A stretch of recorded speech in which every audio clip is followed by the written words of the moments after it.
So we have technology at work here. We're trying to stream this through Facebook and through other means so that people can join us on their handhelds or from their computer at home. We did the same thing last night. We got some questions via the Facebook and social media, which Renee and Addison will be monitoring as we go forward. My name is Stuart Osgood. I work for Dell, and Dell is under contract to the Department of Transportation to update a 21-year-old bike and pedestrian statewide plan for the state of Alaska. So the last one was done in the early 90s, completed in 1995, and it's been 21 years, and a lot has changed. A lot has changed in Alaska, a lot has changed technologically. I think we have seen a wave sweep across the country of increased interest in non-motorized use of our right-of-ways, the vulnerable users, if you will, and making accommodations for all of them, whether they be kids traveling to school or people out exercising or just those that are completing short trips on their bikes or walking. So this is the second open house. Last night we were at East High School in Anchorage. We had about 40 or 50 people that showed up there, and we gave them the same basic presentation that we're going to show you tonight, just to get the discussion going. So I mentioned that I'm from Dell. Also, that symbol on the bottom is Alta. Alta is a national and, in fact, international bike and pedestrian planning firm. We're working out of with their offices out of Portland and Seattle, and they are a sub-consultant to us. They've completed a lot of work in Canadian provinces as well as the northern tier states, and they're going to bring that nationwide expertise to our team and help us take the lessons learned in other northern climates and apply them here in Anchorage, in Alaska. So with that, tonight we'll go through a safety moment. We'll do some introductions, talk about the purpose of the project and what the plan is and is not, what policies are currently in place, what we've done over the last couple, 3 months, and then some next steps. And then hopefully we can have a hearty dialogue of question and answers and get some feedback from you folks on what we should be considering as we move forward. Safety moment. It seemed apropos that we would talk a little bit about trail use and safety when using the trails. I'm sure that you folks have heard that there's been some unfortunate incidences occur on the trail system in Anchorage, and so I thought we'd just remind people that if you're out and about, you can keep yourself a bit more safe by avoiding trails after dark, and of course with our shrinking daylight hours, maybe lighted trails, or make sure that you have proper lighting as you're walking or biking. Take somebody along with you, let others know where you're going. Carry a cell phone. We have pretty good cell phone coverage now in most of the states, particularly on the rail belt. Wear reflective clothing. This is my pet peeve. A lot of folks riding with headphones and earbuds on, and really are not aware of what's going on around them, whether there's a critter behind them or some human with bad intentions. So make sure you're using all of your senses. Be alert, avoid unfamiliar and secluded areas, and be prepared. Some people carry noisemakers or pepper spray or other protection, and just make sure that you are doing what you view as safe in your particular instance. So just some reminders if you're out and about to hopefully keep yourself safe. So the team that we have here is just quick introductions. We have Marquita Moulton. Marquita's from statewide in Juneau, and she's the project manager from DOT's perspective. And we also have Addison and Renee down front. Addison is the public involvement lead, and Renee is the planner for us. We also have reached out and assembled a steering committee that will be involved throughout the project. And we've tried to be all-inclusive, both regionally, pedestrians, bikes, various urban and rural, health institutions like Providence and the Alaska Native Medical Center, youth advocates. We tried to be kind of all-encompassing and make sure that we're pulling in all corners of the state so that this doesn't become an Anchorage plan or a Wasilla plan or a Juneau plan. It includes the entire state, which we all know is diverse and has very different needs. So a lot of folks at the table that hopefully will make sure we're addressing the needs of all Alaskans. The purpose of what we're going to end up with is to improve the safety, accessibility, and to promote healthy lifestyles in our communities. We want a safe and efficient bicycle and pedestrian network and the infrastructure to encourage walking and cycling. We have some national guidance from the Federal Highway Administration and others on what this plan needs to include and what it should include. And I just wanted to read you quickly there's 4 points to the National Strategic Agenda for Peds and Bikes. It includes improving the networks. It includes increasing safety. Equity means that regardless of socioeconomic status, we have equity of access to non-motorized facilities. And then encourage more trips over the next 20 to 30 years. And they actually have set a couple of fairly aggressive national goals for us as a country. An 80% reduction in 15 years of pedestrian and vehicle deaths. So right now, about 35,000 people die on our road systems in this country, and about 6,000 of them are either pedestrians or bicyclists. So a rather sizable percentage of them, particularly on the ped end, about 5,000 pedestrians in 2015 and about 1,000 cyclists. And then you've all probably heard of Vision Zero. The goal is in 30 years to get to 0 pedestrians and bicyclists killed on our roadways in 30 years. So that's at the federal level.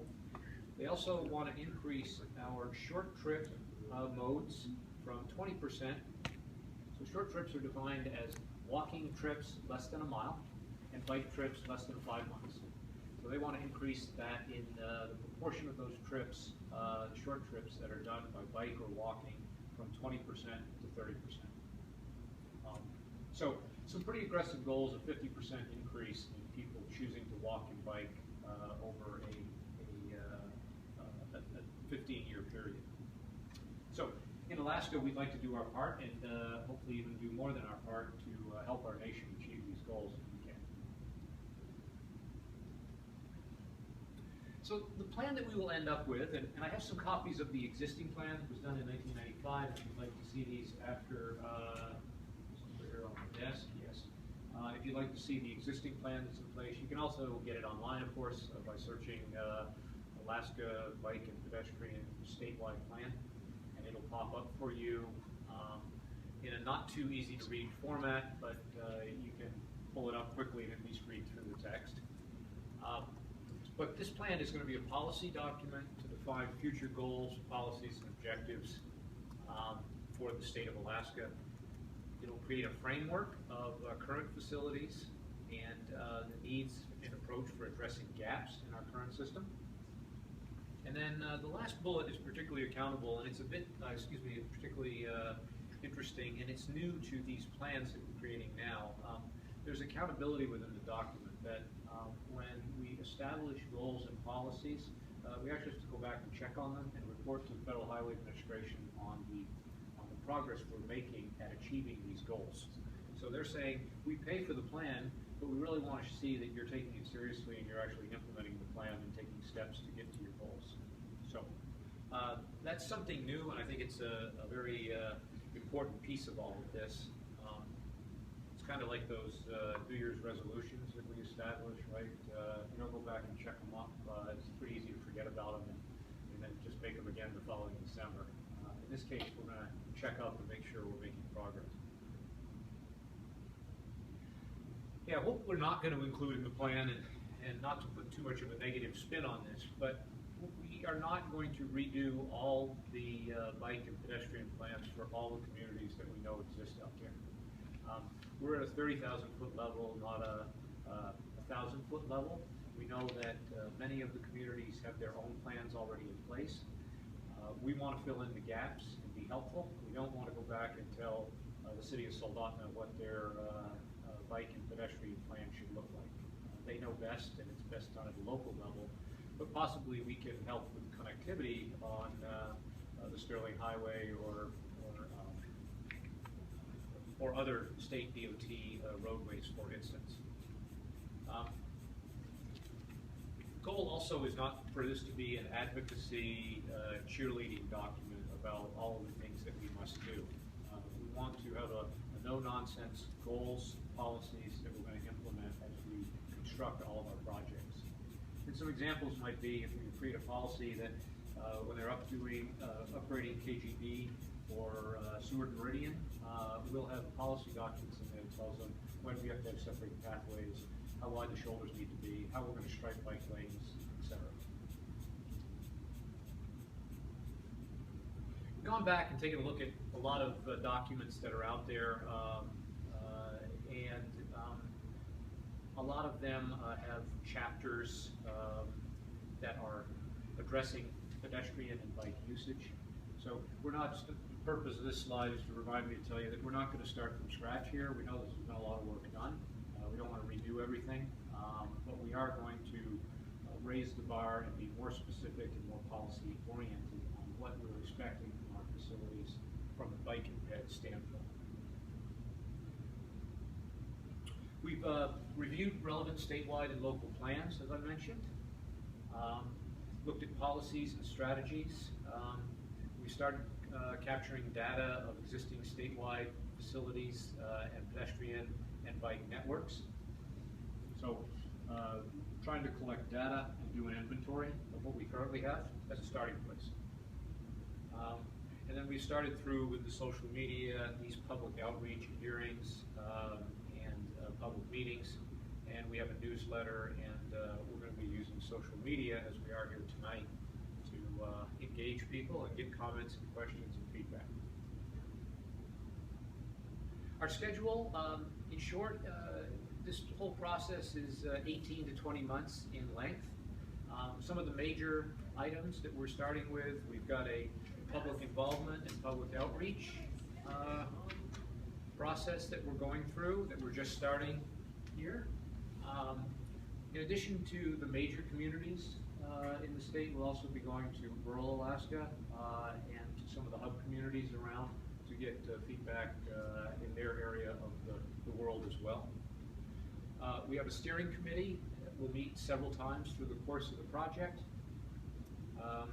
And then we'll have public meetings both now and then about halfway through and at the end of the process as we reach the draft plan stage. Data assembly, needs and demand analysis are major items, and then we'll get into the process of putting together the statewide network and the draft and final plan. So the public should get at least 2 more looks at the progress that we're making through the course of the next 20 months or so. So as we wrap up our question and answer here tonight, we have a small group so we can be a bit informal, but we'd like to pose some questions to you and talk a little bit about what you envision for future bicycle and pedestrian networks, both here in the Valley and elsewhere in the state. Talk to us a little bit about network needs maybe in rural Alaska, and then just some general policy questions. We talked last night in our public meeting about some states have implemented a 3-foot rule, so it's actually illegal to pass within 3 feet of a bicyclist or a pedestrian on the roadway. That's the minimum space that can be given. Washington and Oregon both have passed those laws relatively recently. There are other examples of laws and legislative assistance that's been provided to kind of make that space in the right-of-way more comfortable for pedestrians and bicyclists. So if you have any ideas on policy direction, legislatively, legally, from an engineering standpoint, we can talk about those as well.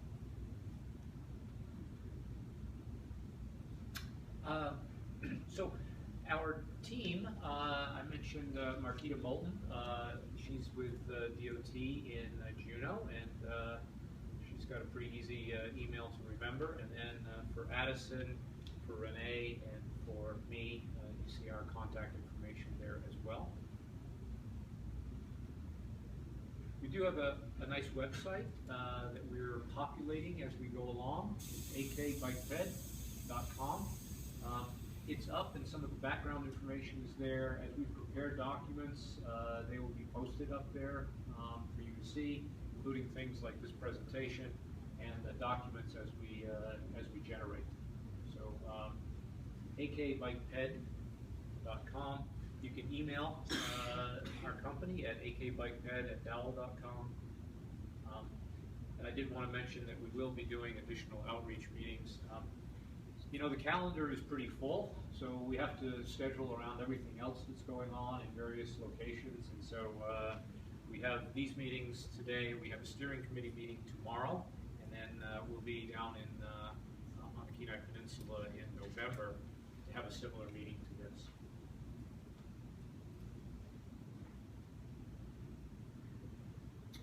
So maybe I'll just, as you start to formulate your feedback and thoughts, let me just give you a little bit of kind of some of the things that we've heard to date, because it might get you to thinking about what you want to kick in. We've heard that, first of all, I'd like to start off on the positive. There's a lot of excitement about what we're doing here. 21 years is a long time. This plan is really going to hopefully refresh our efforts and get us to a better place for bicyclists and pedestrians in the state. And so there's a great deal of excitement about what we're doing here. People want to be involved. Lots of people signing up for our mailing list and wanting to be on steering committees and those kind of things, which is terrific. A lot of comments about maintenance, what maintenance means, what maintenance levels should be. As you're probably aware, the state of Alaska is blessed to get a lot of funding relative to what we put into the Highway Trust Fund. We do very, very well. So we're blessed to get a lot of federal highway funding for building things, but maintenance has to come from Juneau. And we know that M&O is getting cut back all the time on staffing, and the level of maintenance for our roads and for our infrastructure probably going to be hard to find. So we need to think that whole thing through and create priorities. So there's a lot of concern about maintenance, and people are already frustrated with the lack of maintenance, and they only see that potentially getting worse down the road. There's a snow storage, of course, is a big item. A lot of talk about sight lines at intersections. A little bit of concern that when we construct new facilities, we sometimes don't create adequate detours during construction for people to get around. I know I see that as a cyclist. They're redoing the Muldoon Glen Highway interchange, and sometimes the contractor doesn't provide a nice way to get through the construction zone for bicyclists and pedestrians.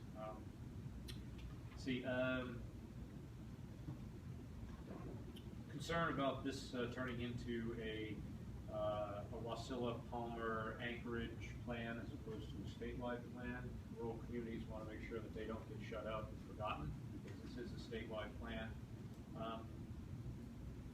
And we've got a lot of recommendations on specific projects that people wanted, and while we can take those comments and record them and pass them off to the right authorities, we don't want to step on the things that the communities are doing and already have planned in place, all the little networks and connections that we know are going on. And then just a couple other items.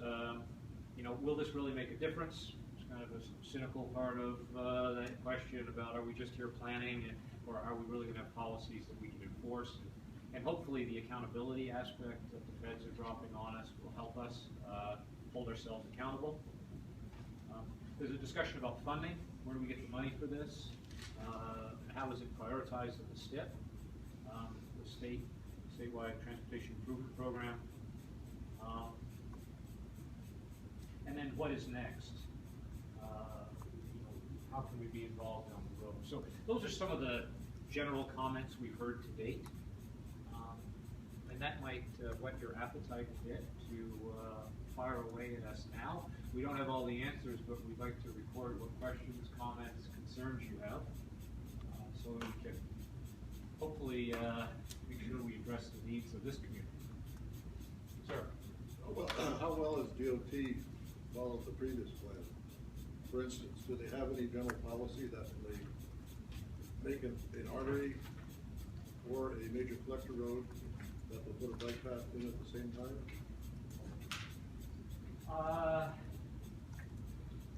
Let's see. To answer your first question, the bicycle and pedestrian plan done 20 years ago is, I don't mean to be critical of it, but I think the criteria for establishing the plan then was different than it is today. It's a little short on specifics. I'm sorry, can you repeat the question? Yeah, I'm sorry. So the question was, how well has DOT done it at following the existing plan that is in place, the 1995 plan? This plan is maybe a little bit different in its focus, in that it's not particularly strong on specifics and goals and specific policies, so much as it is maybe a loftier goal. So it's a little bit difficult to determine exactly, like if they've reduced accidents by 20%, the accident rate with bicyclists and pedestrians or something. So I think in the plan that we're developing, it'll be much more metrics based, and it'll be much more solid as far as policies and procedures related to arterials, highways, and collectors, and residential streets. So I don't mean to duck the question, but it's a little hard when the goal is soft to determine if they actually follow it. You know what I'm saying? Yes, ma'am. So if I understand that correctly, okay, when you're finished with this plan, a person can depend on knowing that because a road is going to meet certain criteria, it will be expected it will include a pedestrian pathway or a bicycle pathway. That's one possible outcome, right? Only possible? Well, I don't want to be presumptuous that that's where we're going to end up with all of our public involvement. I think that that would be a possible outcome of what we are going to generate here together. But if it isn't that, then why, why are you explained about metrics and all the rest of it, how those would be what would kind of drive the expectation for pedestrian pathways and so on. Why is it not an expectation? Well, it could be an expectation, although let me give you another scenario. So let's just say that the trade-off in a shrinking budget situation is either a well-maintained, planned surface next to the road, or it is a separated pathway that is unplowed and unmaintained. Oh, okay. Okay, so that might be a trade-off that the public would say, I'd rather have a well-maintained next to the road than an unmaintained separated, and I don't know that that's the case. I'm just suggesting that we need to work through some of these things to ensure that we're building things we can maintain that are useful to us, not just 3 months of the year, but 12. Okay? Okay, so the reason I'm being particular about it goes to that other statement you made about some people being cynical because of the other plan really not being implemented all along and so on. And that comes from the fact that we have at least a 25-year history. More than that? It's probably more than 25 years at this point, with repeated petitions, resolutions, and allocations of funding for a pedestrian pathway that we still don't have. So that's why. Is there something that's going to come out of this that's going to say you have to do a pedestrian pathway or not?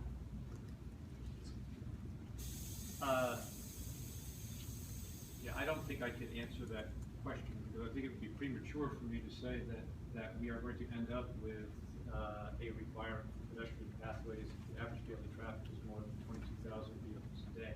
I mean, that might be an outcome, but I want this to be a process-driven plan that we're putting together. Let's not jump to the end. Let's work through it and see where we end up, and then establish policies that make sense. I also want to clarify something you said. Also, you said that the plan wasn't followed. I hope I didn't say that. I'm saying that when the goal is when the goal is unmeasurable, it's not a metric. It's hard to determine if it was followed or not. Okay, I may have misinterpreted. that, but then why did you say that some people are cynical? You did say Well, that. I did say that, yeah. Yes, I don't know why people are so. because the plan wasn't followed. Yeah, and as long as you realize that I didn't say that the plan Yeah. wasn't followed. I said that the plan wasn't measurable, Okay. or as measurable as it could be. Okay. Yes, sir.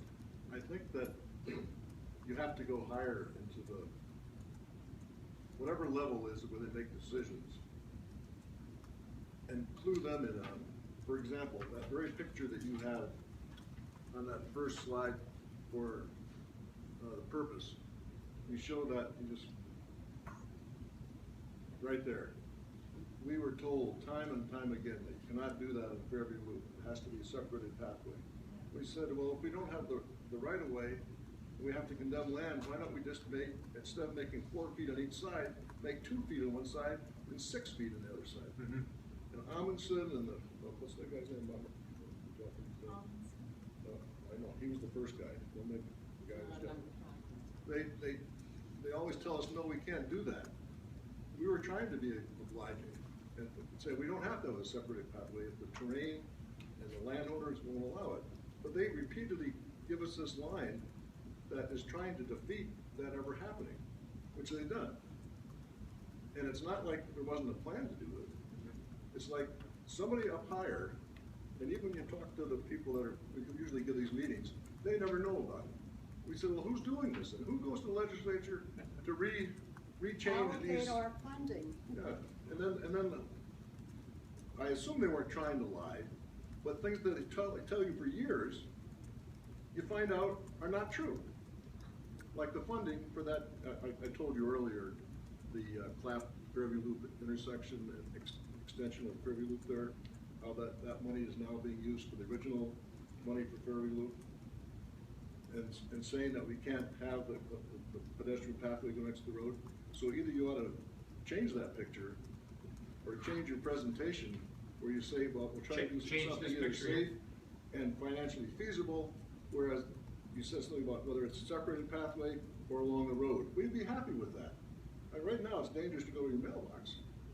And there's like 90 driveways on the Fairview Loop, 60 intersecting roads. And all they're gonna do is widen the road so that cars can go faster and soften the curves. With no shoulder. Right. No, they're gonna put a shoulder. 2 feet, is it 2 feet or 3 feet on I each don't side? know. No, they're going to put a shoulder. But they won't put extra on one side. I see. So you want to preserve right-of-way by going with a left-hand shoulder that would be minimal, and then widen the one on the right side. That would be, That was if a- that's the least we could get, fine. That's a possible suggestion. The objective is a pedestrian pathway on a very dangerous road, which we went twice with petitions and resolutions and everything, and got funding from the state, only to have DOT use it for something else. So it's like you can have a plan, but if the powers that be up high do what they want, it doesn't, that's what makes people cynical. I understand. I know you didn't do it.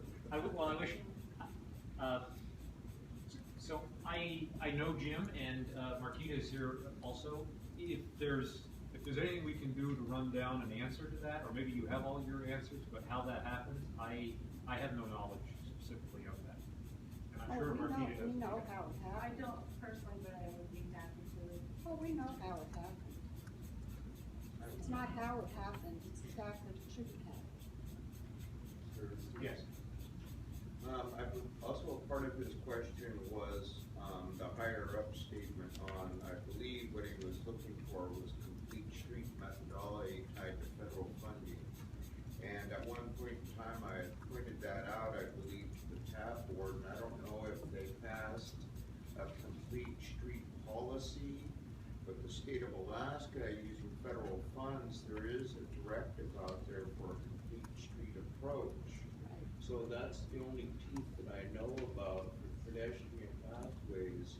And I haven't seen the matrix for that, for the population standards, what dictates a pedestrian pathway. It's on But the they federal only are website. required to abide by that if they take federal funds. But this is a state project. So if the project is totally state funded, they don't have to do that.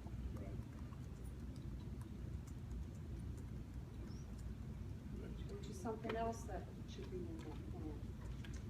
But then, Well, that's why you're here, and I'm glad you're here early.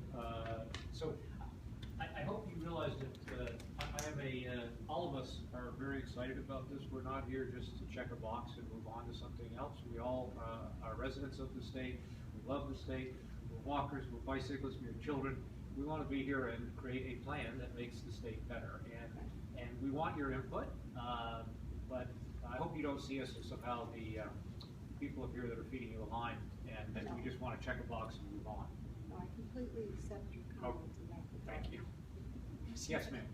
Well, I'm wondering, and I came in a little late, so I didn't catch the whole, but will there, or can we in this plan have more than one standard for bike paths? Like what they're talking about on Fairview Loop, where if it's state funded, you know, the standard could be maybe lesser than if it is a new road that's being built and there's going to be a lot of right-of-way acquisition, and you could have, you know, the separated path. And then even on, I mean, because there are still some state roads that are, it's hard to believe they're state roads. They're small, they're ditch to ditch, and when they get improved, they're probably not going to get improved to maybe not even that much. And so that's my question. Right. If So- we can have more than one standard, even for, maybe it's a different standard in the bush than it is in this area that Right. we're, you know, have 100,000 people in. Right.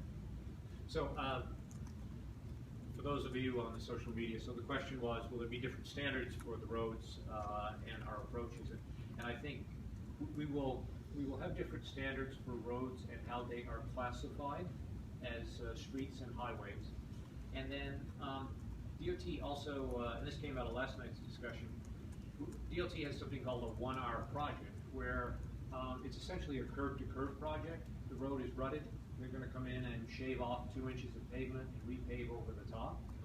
And so in that case, they're doing something there to enhance the safety for the motorized public, but they don't want to bite off right-of-way acquisition and separate pathways and all of that. So there's various levels of, we're just going to pave and stripe, we're going to reconstruct, which is typically called a 3R or a 4R type project. And that's where we're changing the drainage, we're going in and maybe replacing the base, and you're working way back behind the curbs.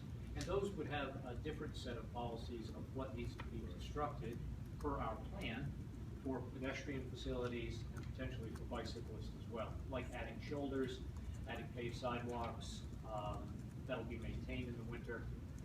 So yes, to the level of volumes and the characterization of the streets, and also depending upon what level of improvement is being done on the roadway as well,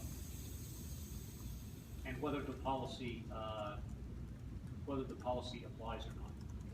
Do you anticipate that your plan will carry over to projects that are using state funds, like we just had $50-some million worth of borough bonds and it was matched by the state?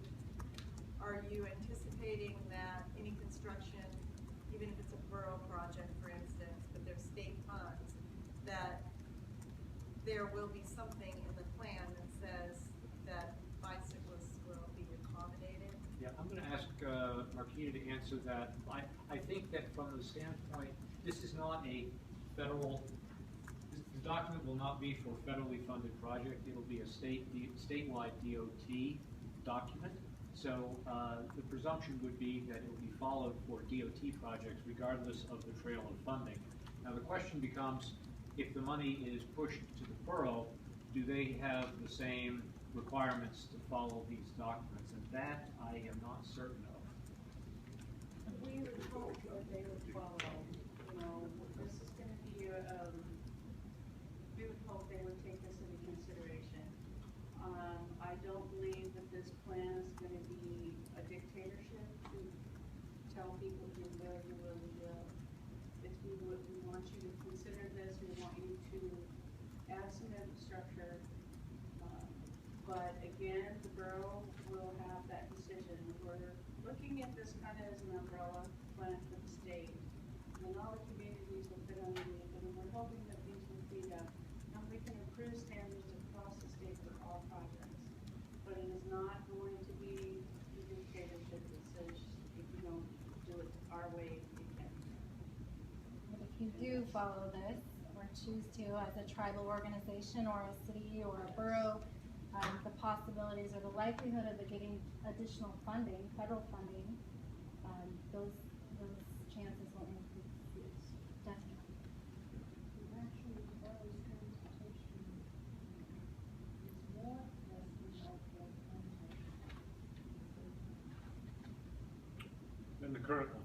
Yes, in the current. Right. In the current, and that's what we're wanting to change with this Yeah. plan. But I think the borough gets kind of, you know, they get short of money and the road gets narrower sometimes. Yeah. You know, and that's why I was wondering if there were state funds, if it would have to be, Right. yeah. I guess what our answer is that on projects done by DOT, we would expect that the policy would be followed. The question is, if somehow state money, well, if we ever have state money again, and they push it out to another entity, what will these same requirements tag along? I don't know if we can say that definitively. I would mention here that this, we talked a lot about the Glen and the parks and some of our major highways, and you know, we have pretty good paved shoulders on the parks all the way to Fairbanks. Maybe not completely continuous, but I've ridden much of that, and pretty decent shoulders all the way. But on the Glen Highway, not so much. You know, once you get past Sutton, it's a hairy ride out there to climb up to Sheep Mountain Lodge. And there are segments that have been upgraded. We have shoulders, we have rumble strips, but there are also some sections that, you know, it's fog line and then gravel, essentially. So as we're upgrading, I do think we are currently making improvements in some of our National Highway System roads with paved shoulders, with rumble strips, and with 5 and 6 foot wide paved surfaces. And sometimes they're not swept as much as we would like, so there's glass and there's belted tires and other things out there. But you know, that's maybe another M&O issue, right? It's good to be able to reach the national system though, Yes, it is. without having to take your truck and carry the bicycle. to the Yes. national. Yes, sir. Yeah, my name is Eugene Carl Haberman. I represent myself. I follow the public process. The public process does strictly decision made by the governing body is more like the public interest. Now, you're holding a public meeting. I couldn't help but notice. I got an email from Meadow Lakes Community Council, although I'm not a member of Meadow Lakes, today noting about this meeting. One part of my question will be, but I have some comments and concerns, is when did you, where and when and what time did you put this notice out to when, to the public? And second is, I saw the narrow communication that said meeting from 5 to 7. With all due respect, there's over 100,000 people that live in the Madison borough. To hold a meeting at 5 o'clock, the 7 window, when the core of the valley commutes between Anchorage and the valley, and earn their bread and butter, that's totally disrespectful. Okay, and second is, you obviously did not plan many people here because you're holding this meeting in a much smaller room, enough for the people that attended, with this acoustic scenario where it's hard for people to hear. Also, when people are speaking, they should identify who's speaking and who they are. You know, this is totally out of line, and I couldn't help but notice, and off the public process, is that just, you're talking about pedestrians and all that stuff. I was in this building when they passed, had a plan to do this Bogart scenario, the next route. And I saw the plan of the roundabouts thing, and I said I was concerned about the roundabouts and how those children going to be crossing, pedestrians going to be crossing over. That's a total nightmare waiting for someone to be killed.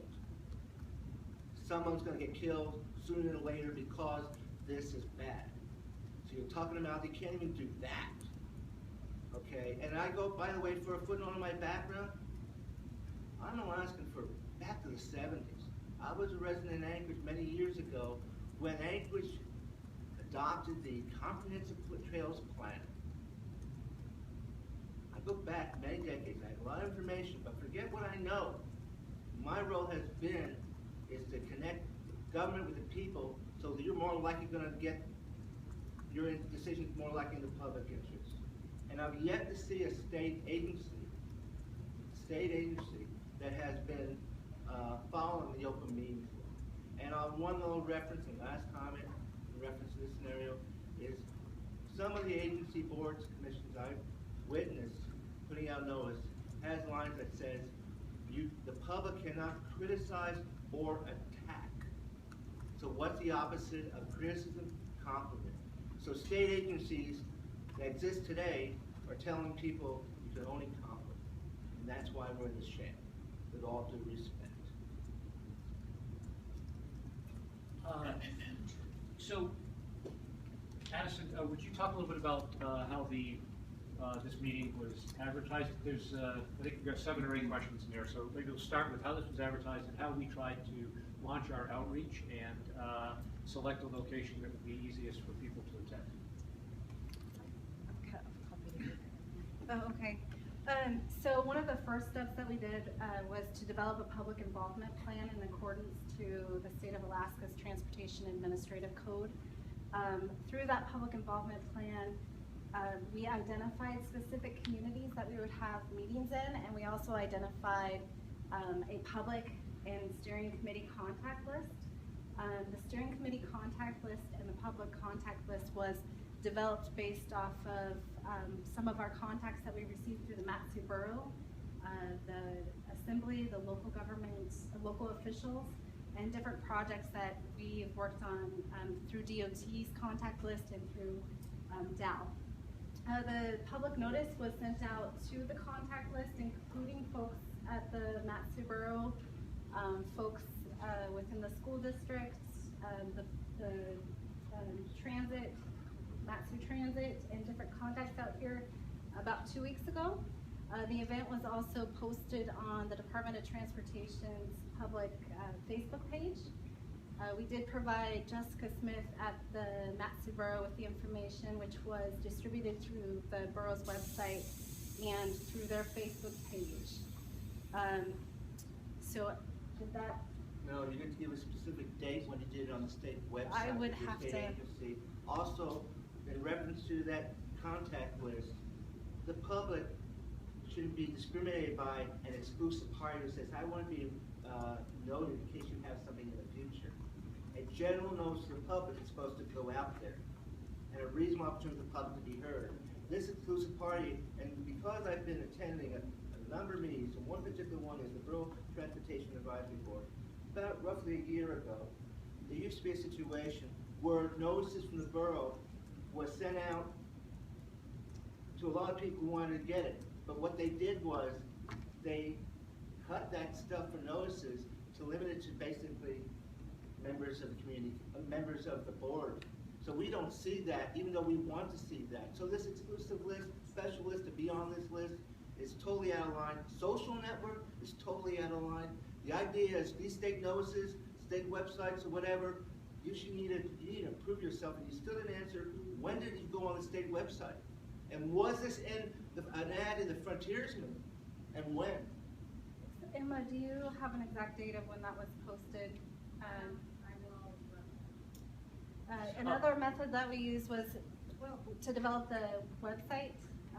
Once we had the website going, we distributed our notification that we were kickstarting the project. We have been under contract for a little over a month. So maybe we can grab all of your comments into, I assure you that there is not some sort of a motive here to silence the public. We selected. I've been following this for years, and this has been continued practice. I'm reminding you to stop doing this stuff. And I asked you when these dates are. You should know those dates. When it wasn't Frontiers and when it was on the website. With all due respect. We will get you those dates. You should have it here for these people to witness what kind of time frame you can put the notice for the meeting. That you're meeting with the public. On the 12th,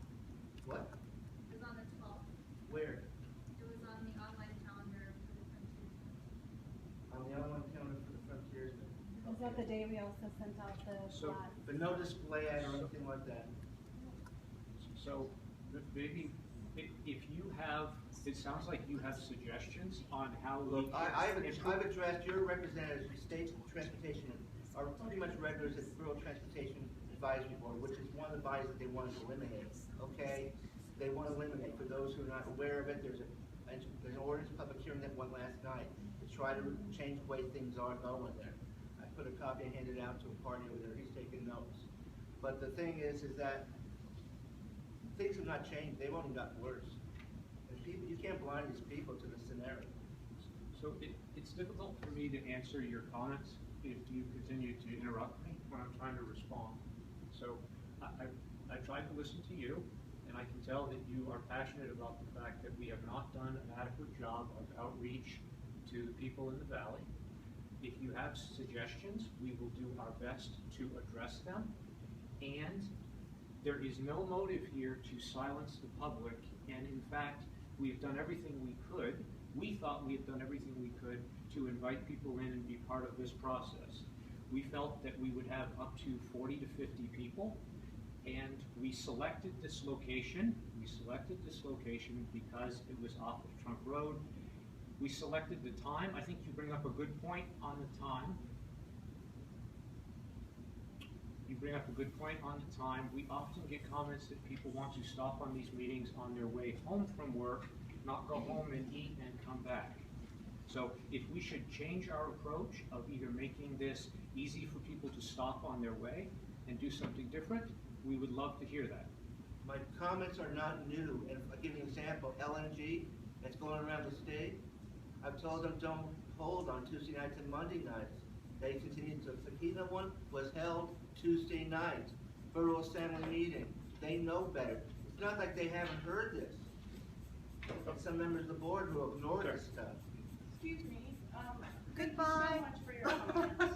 Yeah, you ignore it. And we're sidetracking a little bit on the focus No, of the our point meeting. is, how do you expect to hear from public comment if you don't connect the people so they can attend these meetings and know what it's about? Well, we'll take your comments into consideration to look at further outreach. And where's the record of these comments? You say you take the comments, you're gonna take notes. The fact is, you should have an accounting of what's said here, so people know what was We said. will post We on are our recording. website as soon as we're done with this meeting within the next few days. If So they're thank taking you. notes, We need to I was move the only forward one that with- recognized my name. How do you take notes, of who said what and what they represent? We have people that have signed in on their way in, and the group is small enough that we're able to attach comments to individuals. I was the first one for several minutes to state my name, no one else did. And I'll add footnote of how things are done. LNG, when they had a deal, Sir? they espoused, they said on the record, the LNG record, that they would get rid of the names of people who they are and what they do, and only the comments. That's wrong. So I will chat with you about this after we're done. with Only this. on the record and public meeting and taped. Okay. Yes, ma'am? Yes, ma'am. Yes, okay, so my name is Marion Elliott. Hi, Marion. I'm with the Fairview Loop Safety Committee.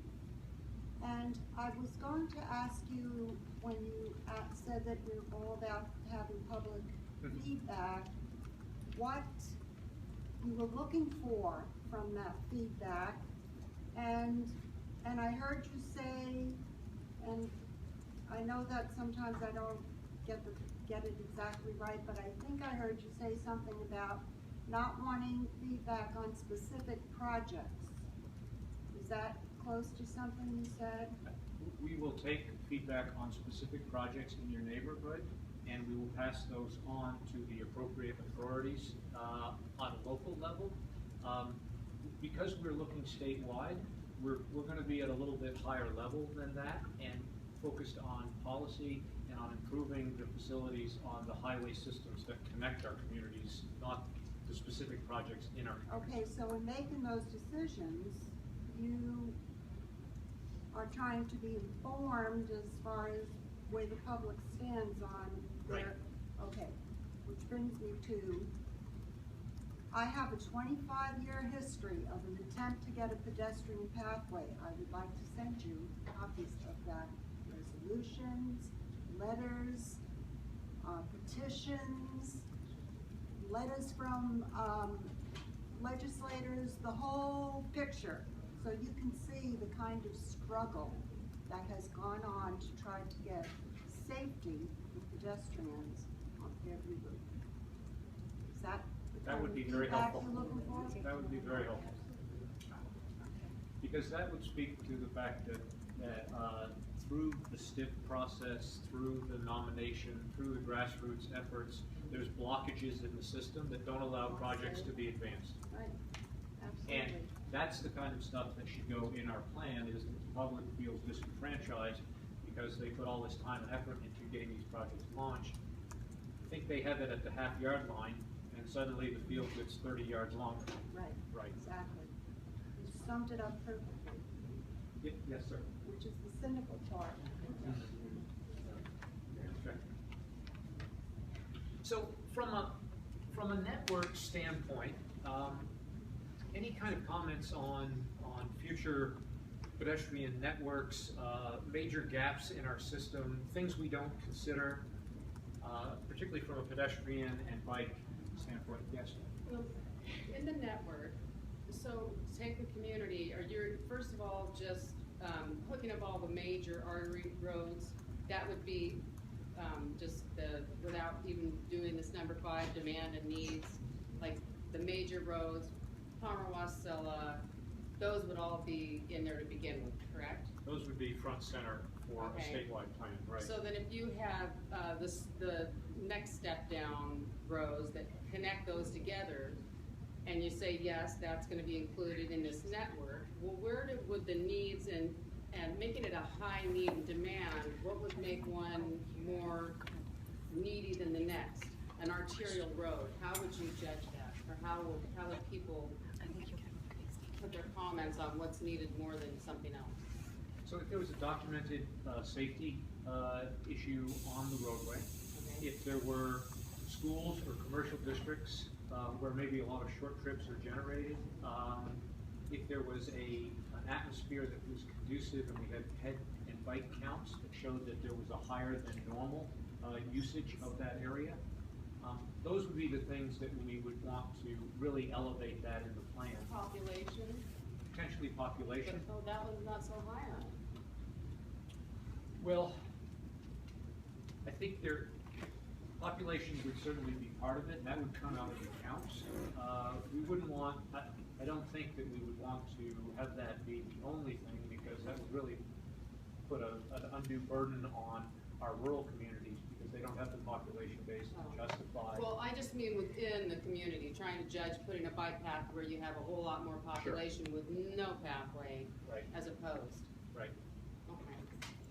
So how do we put our comments on that? On what the basic grid would look like? Right. Addison, would you kind of talk a little bit about how you want the comments to be documented, either on the maps that are on the Yeah, table, or? so what we wanted to do is take some comments that we're receiving on Facebook, because we are live streaming this and we've advertised this on Dow's account, DOT's account. So we have several comments that we've received and we'd like to talk, I'll mention the comments and have Stuart respond to those. And then we are going to end the presentation and we'd like to break out and have discussions with you at the tables. So does that work for you, That Stuart? works fine. Okay. So, and I apologize to those that are on Facebook if I mispronounced your name. We have one of our first comments from Paul McGuire. I sent DOT a message about Palmer and considering people who are wheelchair users, racing sport power, mobility diverse, people who experience CPMS, etc. Our efforts should be more inclusive, being cyclists, all-wheelers, and PEDs, mobility challenged. So beyond cyclists. Thank you, Paul. Another comment from Paul, he said that also communicated quite a bit with DOT to have state fair contractor keep the signs and candle cones off to dirt side of breakdown lane on Glen during fair. Object failure. Law requires accommodation of non-motorized. I have photos, had a bike trailer and had to stop about a dozen times on round trip from home near Kepler to Palmer on both sides. FYI, won't cross rumble strip and go on highway anytime, but especially during fair traffic. Heather Campfield provided us with a comment. With decreasing funding for DOT and PF maintenance and state troopers, what is the plan for maintenance of separated pathways, surface conditions, and also clearing of gravel and debris? And what is the plan to keep ATVs off the pathways out here in the valley? These are huge issues. These are two of many reasons why bicyclists choose to ride on the shoulder of roads. I think that's a more than a question, that's a comment, and I know that I've experienced that as well. The trail from Butte to Palmer suffers that, and the trail along the Parks Highway, also north of Wasilla, has a lot of ATV traffic that kicks gravel onto it, makes it unrideable on a road bike. And they're rarely swept. And you don't have the trucks with the streamlines that are blowing the shoulders clear like you do on the road. So it is a significant issue.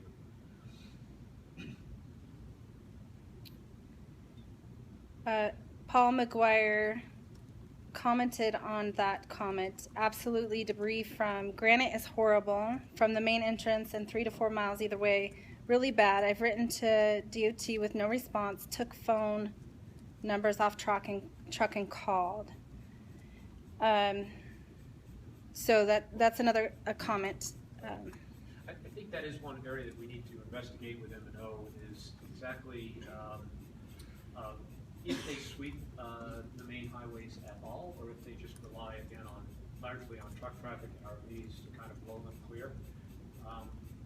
One of the things you notice with road cyclists is we have a fog line, a rumble strip, and then we've got 6 feet of shoulder, and the cyclists usually like to ride right along the rumble strip, and the reason is because that's the best place to ride from a flat standpoint. The glass has been blown off. The further you get off of the traveled way, the more debris you have on the shoulder. And I'm sure motorists that don't ride are constantly thinking, why doesn't that cyclist get over? The reason is because they don't like returning flats. So yeah, sweeping, I think, and maintenance overall is a big issue. Thank you for your comments, Paul. Albert Spencer, his comment, many people use the right-of-ways in the more rural areas, particularly up the Glen and Parks, for the use of ATVs, snow machines, and mushing. What considerations are being considered when planning in the areas where shared use is unavoidable and will no doubt cause conflicts? Markia, you want to talk a little bit about DOT's policy on use of the right-of-way for motorized traffic, and then relative to particularly paved pedestrian ways?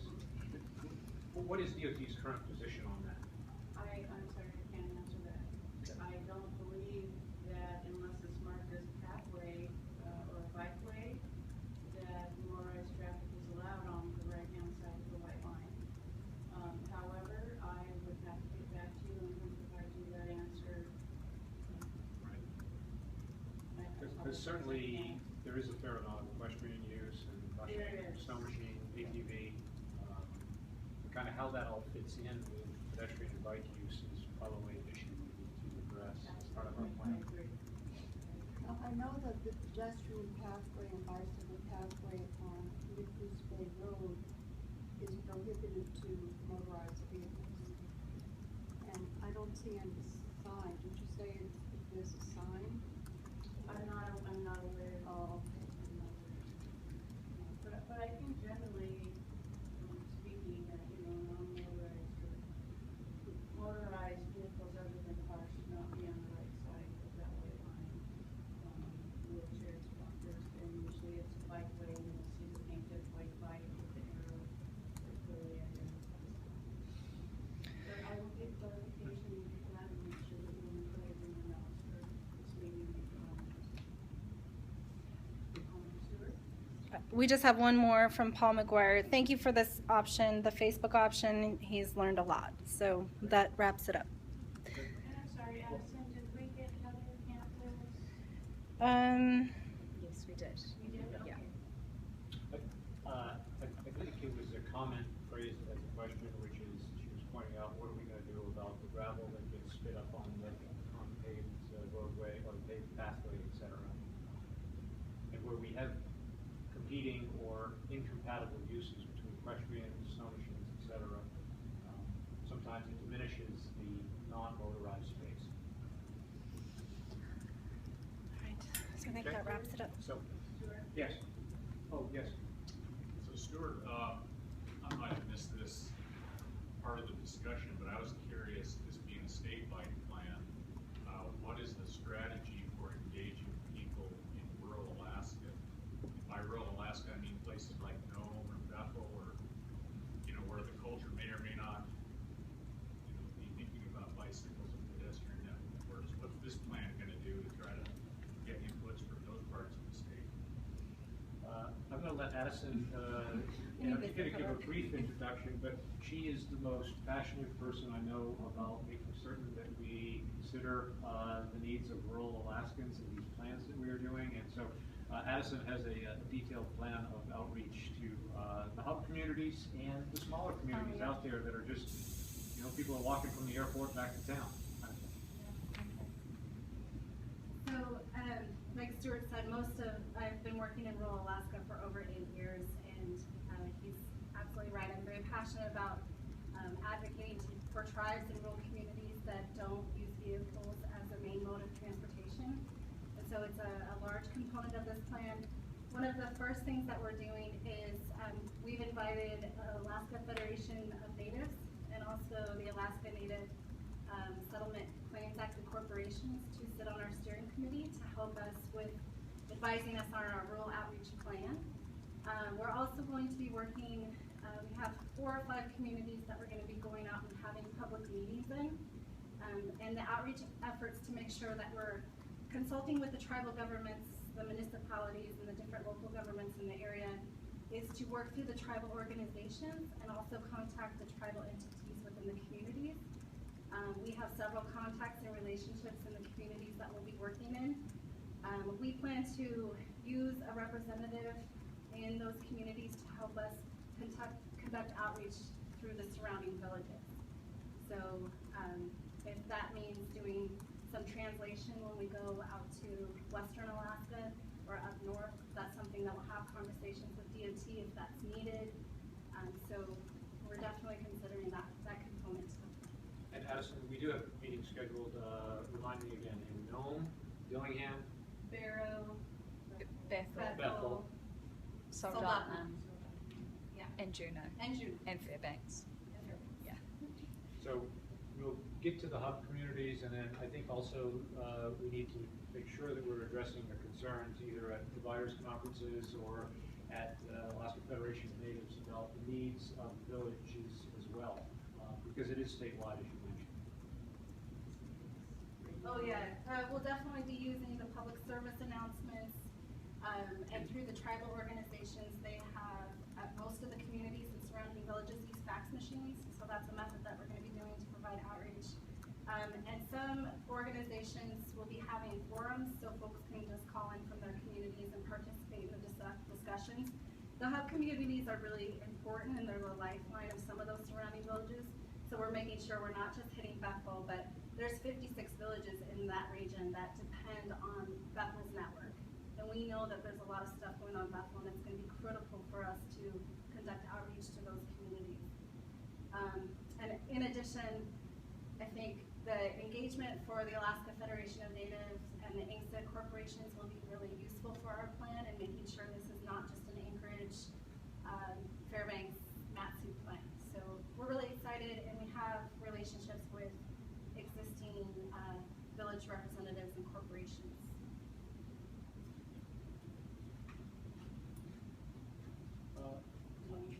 Yes. A suggestion. I think you ought to do outreach to DOT. That, in large part, they're engineers, they build roads. And I think that they need to start thinking about pedestrians more so. This is my experience. Dan Elliott, with the Transportation Advisory Board, and I got an email. I didn't see it in the frontiersman, so in some ways Eugene is right. that the outreach misses an awful lot of people.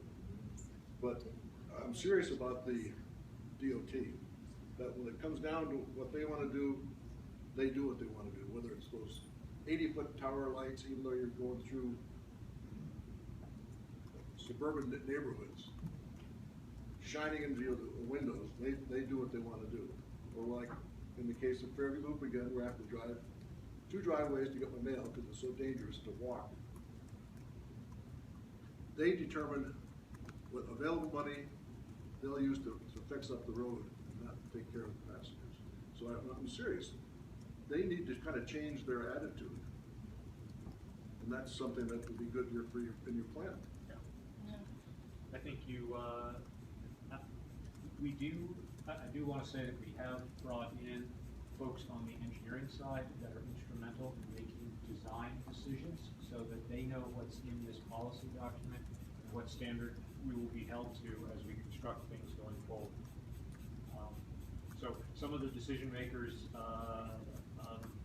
mentioned Jim Amundsen and others, we're going to invite them into the overall process too, so that the plan actually gets implemented. Because the plan doesn't mean anything if it just goes on the shelf and we keep doing things the same way we've been doing them. And I do think that, that there are a number of examples in the valley that make you proud to be in the valley. Like for instance, that new flat road, Mac Drive, that's a beautiful road. Same with Truck Road. It makes you proud to be there. Right. But then when you realize you can't get there without driving your truck, carrying your bicycle, then it doesn't do you too much good. Right. And I appreciate you saying that because I've been in Alaska for 26 years and spent most of my career here, and this is a much different town, region, state than it was when I arrived. And we are making progress, and I know some of us are frustrated maybe at the rate of progress we are making, but there are some good examples of things that we're doing right. We just want more of them. I've always been a half full guy, and I think that when you ride around, you see a lot of examples of good things. We just need to do more of it. Yes? You mentioned, somebody asked about funding, and I didn't catch who resurrected this, or with all the budget cuts, how come all of a sudden this group is coming back to life? How is that possible? It's funded by the Federal Highway Administration.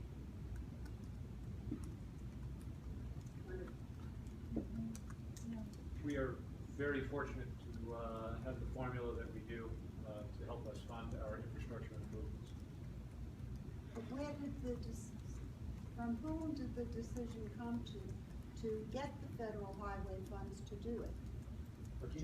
That would be through federal requirements in our long-range planning. Okay. That we can Okay, consider this. like, Yes. so it's been so many years, okay. And this money was actually awarded to us several years ago, and trying to write a scope for the state of Alaska, where we are so diverse and vast. It took a team, took an army, and so we finally are happy to be at this point where we can come out and talk to our So it's Alaska DOT that's federally funded? Correct. Yes. For this project. This project to write the statewide bicycle pedestrian plan is federally funded. And the state. And DOT is running this program? Correct.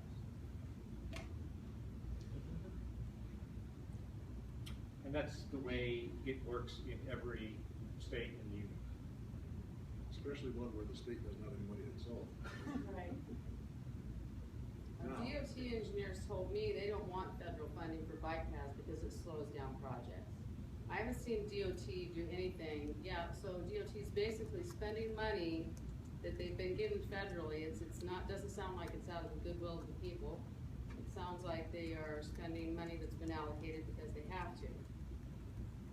It does, I mean, I'm not even sure anything will come out of it in the end, except for there'll be a plan, I'm hopeful, but. Well, as a project manager, I'll just throw in my 2 cents worth that I'm passionate about being a resident of Alaska, and I've been a resident since I was 5 years old. I'm an avid biker, I'm an avid walker, I'm an avid hiker.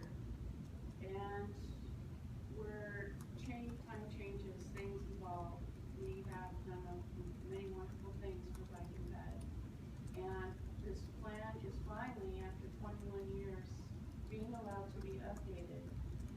And we want to engage the public to make sure that we're going to do things that we want to see happen that's within the federal guidelines. Well, I gotta agree with this gentleman here also that I don't know. I didn't hear about this till last night. This should have been on the radio. It should have gone to hikers and bikers groups. It went to government officials. That's not telling the public. It did go on radio. Mhm. It did go out to various hiker and biker groups. Yeah. And individuals that. I emailed some people while I was sitting here tonight. Nobody had heard a thing about it through Valley Bikers and Hikers, the people I contacted.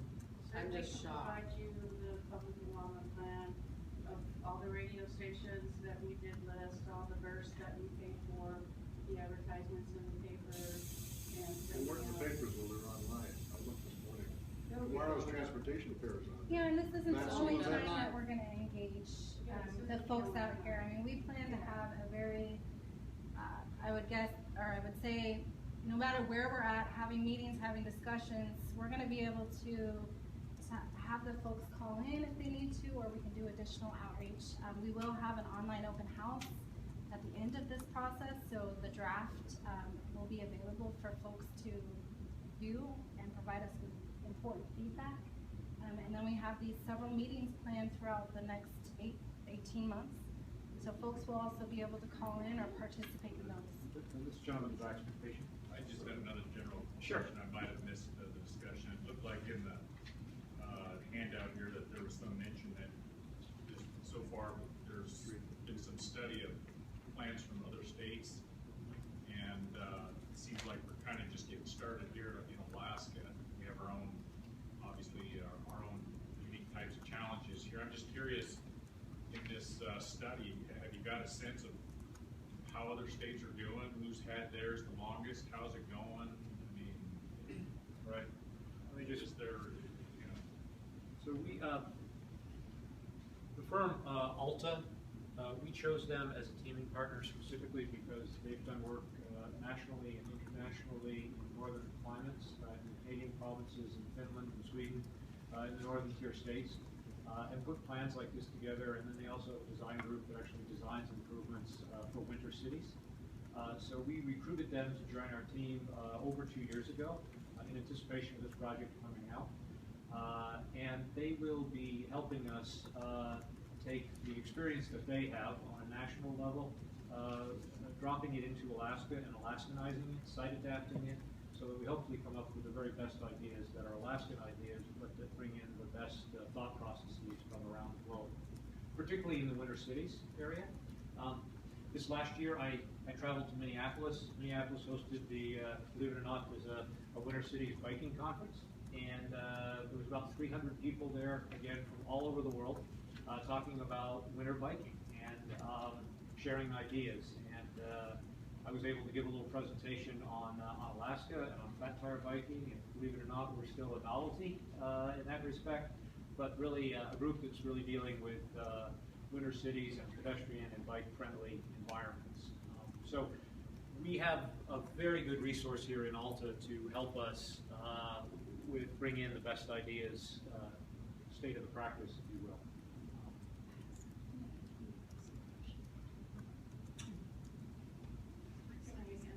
Oh, yes, please. Just, we are in line with all states in the United States. There's a handful, maybe 5 or 6, that actually have updated plans that are like five years, in the last 5 years they've been updated. A lot of states are in the same process we are. They're working at developing the scope for their plans. What I've seen a lot of is it's either a bike plan or a pedestrian plan. There aren't a lot of combined ones. So we're not the last, but we're not the first. We're right there with that major group of states that are ready. So it's a lot of information sharing with other states. I'm on a bike and ped state coordinator. We monthly on phone calls and share a lot of information, so.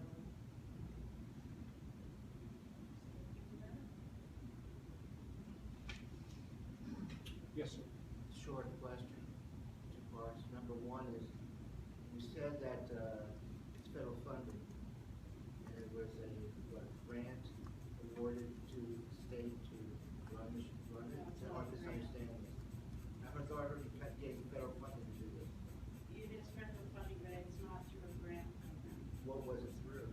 I believe it was through the Federal Highways Administration allocation for, through SNP, STP funding for.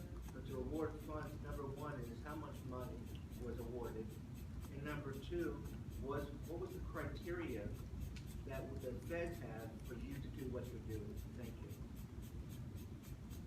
I'll have to address that question when I get back to the office.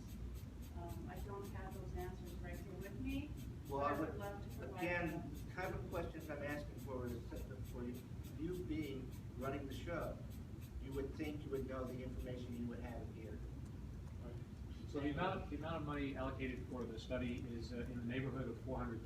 I don't have the exact dollar figure, but For the whole state? it's about 400,000. For the whole state? Our contract is for about 400,000 for the statewide plan, right? And how many communities? That's for a It's for the statewide plan. But when you say statewide plan, how many communities are you gonna have programs such as this? It's one community, the state of Alaska. We're forming a plan for the community of the state of Alaska. Unless you're misunderstanding, is you having a public meeting here, you had a public meeting in Anchorage, you had a public There's meeting. nine. There's 9 separate public meetings, but we are doing a lot more than having public meetings with the amount of money that's allocated. There's an outreach component, and there's a plan component, and an inventory, Okay. okay?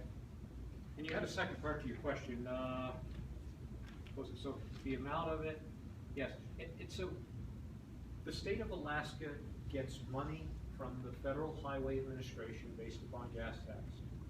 And we get somewhere in the neighborhood of $5 to $6 for every dollar we put in.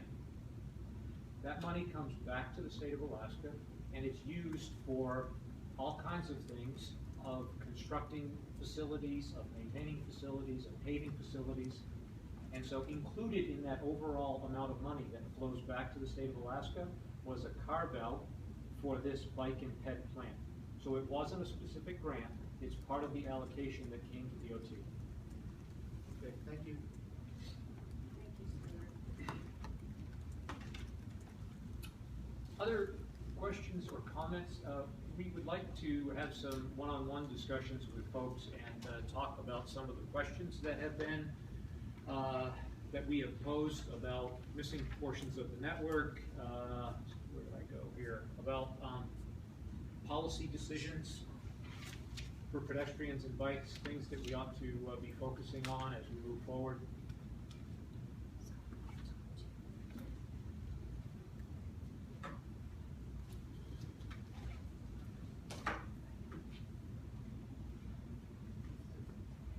Is there anything from we've talked a lot about the engineering and the design side. We've talked about the allocation of funds, of losing funds for certain projects that are high priorities.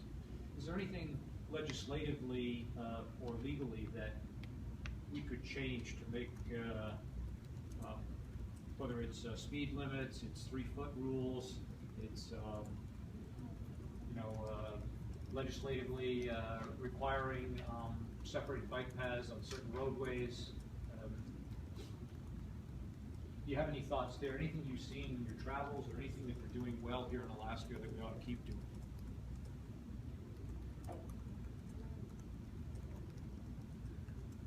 Comment, I believe that that national organization that you indicated out would be able to provide recommendations on different policies within different states depending on our needs. And I think that'll come out later on in this study. Right.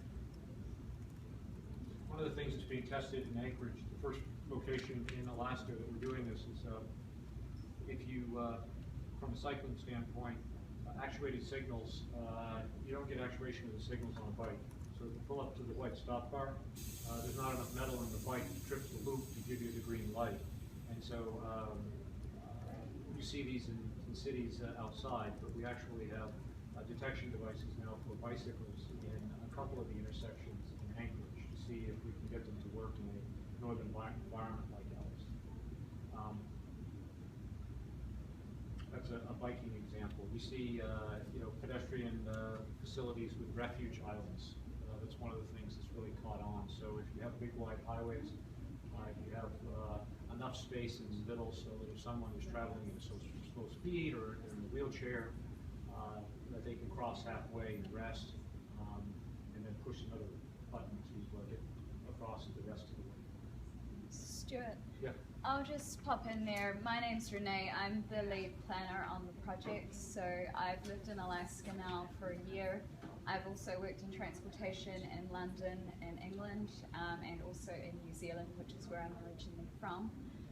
In terms of the work that we're doing with Alta, part of what we're looking at is a demographic analysis. We're seeking to understand the population of the state and what their needs are, and also their activity levels, and we're also seeking to do a health impact assessment so as we can look at creating more active communities and communities that are more inclined to use non-motorised transportation year-round. So Alta are an integral part of doing those studies. I've been in quite a lot of discussions with them about gathering the baseline information.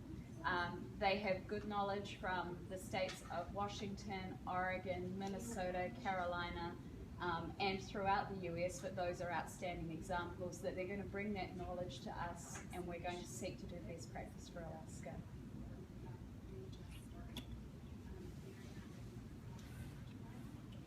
We do have transit folks also that will be working with us, because we realize that all trips start with pedestrian movements typically, right? We don't just pop our fingers and end up in the car or whatever, so we have the transit folks that are going to be working with us as well to address the special needs of transit riders.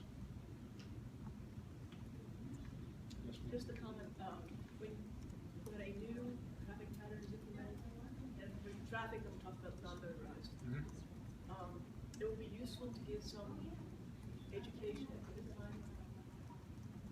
Like we're used to pedestrians and bikes being in the bike path, and then the cars over on the road. With some new stuff there in Palmer, they stuck and I know why they did it.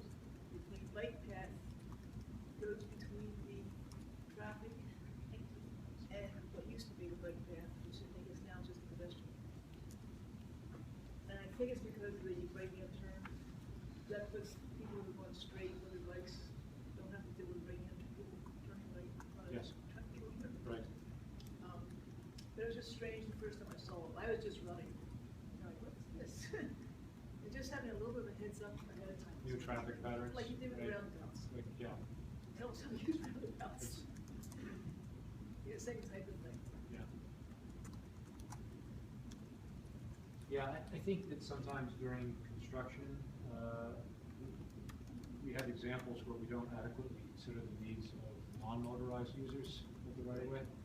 Sometimes, it'll just say sidewalk closed. Well, what am I supposed to do now? Am I out on the road or, bushwhacking or what? So I think you've heard that from several commenters last night that we need to do a better job of accommodating during construction. I hate those sidewalk closed signs. They always seem so. Oh, sure. Yes. Are you guys going to have a presence at all at the transportation? Yeah, we have.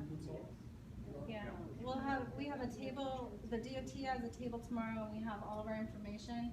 And then we are also planning to possibly come back out next year when we have more information to share with the public, so yeah. Both the maps in Anchorage and Fairbanks.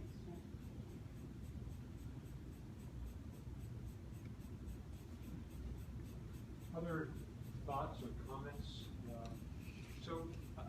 I guess in summary here, I hear that there's some frustrations that our outreach was not as encompassing as it could have been.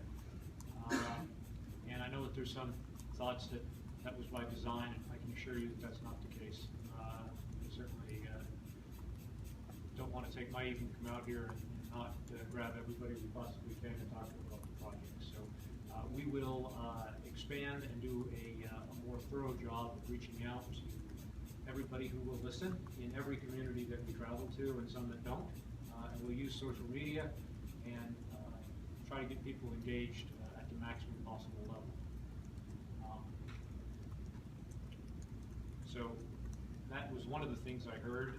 I understand also there's some frustrations about commitments that were made that are reneged upon based on after a lot of work by the public to get things advanced. And if you give me, I'll take your name, and if there's anything that I can do, I will ask the question at least about what happened, and at least you'll be able to compare stories based on what was told to me and what you already know. I thought of another suggestion. Mm-hmm. Is that when DOT is planning a project, quite often we hear, well, we don't have enough money to do all of this. And what I've said to them in the past is, when you improve the road, only spend as much money as you have working on that section of road that also has a pedestrian pathway, then stop the improvement. Instead of increasing the traffic and the speeds, and then forgetting the public, the pedestrian public, it never happens then. So shorten the segment and do it right, as opposed Correct. to lengthening it And it's much easier to get money then to finish the segment than it is Right. to put it through and then like Fairview Loop thing, 2019 supposedly, where you get 2 miles Mhm. for $24 million. Right. And that kind of goes back to what he was talking about with what we see as DOT's focus. And this is based on specific statements that have been made, not just, some assumption. That the focus is for people who are driving cars. In fact, when we talked about the transportation plan, talking about quality of life for road users, and I pointed out how the quality of life of the people who live on the road is diminished by not being able to walk to their mailbox because you've increased the speed of the traffic and the traffic on the road. He said, oh, but our concern is for the driver. So to his point, if you are saying, well, you're going to do the road with both the driver and the pedestrian considered, then you look at it differently. So, Especially when you got the money because the pedestrians asked for it. Mm-hmm. So twice going to my mailbox, walking, there was almost an accident because I have to go, the mailbox is on a road that goes off a curve, okay? So I'm coming back from the mailbox and here comes the school bus. And I know there's a car coming down the other road, and that school bus is gonna pull out right at that curve, and that car is not going to know it, and the school bus is not going to know it. So my choice is to jump in the ditch, which is full of water. This is the situation we deal with regularly, all the time. The post office won't deliver mail to your On the road, on your because driveway. it's too too dangerous. dangerous. So now you gotta walk to a corner someplace with an intersection, and they got the boxes off on the side, but they don't explain how you get there. Anyway, that's.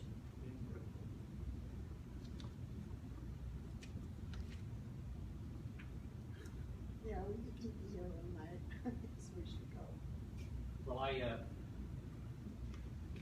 ride with the cycling community out here, and we actually like your street because it has all the curves in it. I know, but we see there was a whole train of them, and there they are, enjoying our road. But you see what I'm saying I do. about pedestrians? Mhm. And I can't take my bicycle out there. Right. Not only is it too dangerous, I have to put up with all kinds of grief. I mean, cars deliberately acting like they're gonna come right at me and push me off the road and veering off at the last minute. That's what it's like. Drunks And my like son to use used the to- road because the cops are on KGB parks. Right.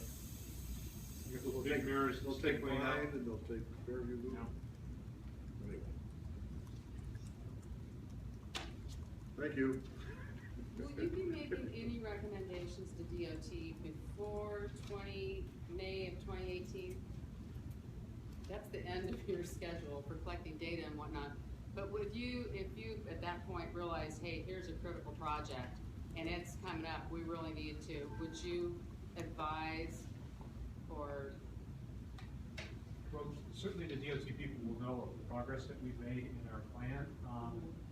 It will be signed by FHWA and by the Commissioner of DOT at the end, and then it'll become official policy. Whether they'll take some of the ideas that we have earlier than when it becomes policy, I'm not certain. Who is the commissioner now? I'm not sure. Commissioner, It's yeah, still- Mark Lucan. it's still- Mhm.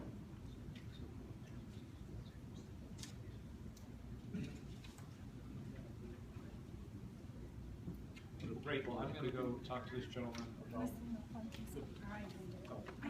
Thank you. Thanks to all of those on Facebook. We appreciate your comments. Thank you. Have a good night. Yeah. If you need anyone else on the steering committee that is extremely knowledgeable